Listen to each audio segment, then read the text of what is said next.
Seorang pria menyamar pakai hijab saat menjemput pacarnya tengah malam viral di media sosial. Awalnya sosok dalam video tersebut menggunakan jilbab berwarna merah muda sedang berjalan dan memainkan HP. Tak berselang lama, ada wanita berhijab lain yang berjalan beriringan bersama dari arah berbeda oleh sosok tersebut. Diduga, sosok berhijab itu menjemput temannya. Lalu, setelah beberapa langkah jauh dari rumah wanita hijab yang dijemput, sosok berjilbab sebelumnya justru membuka jilbab yang dikenakan.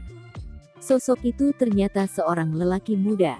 Diduga, lelaki itu menyamar untuk bisa menjemput teman wanitanya.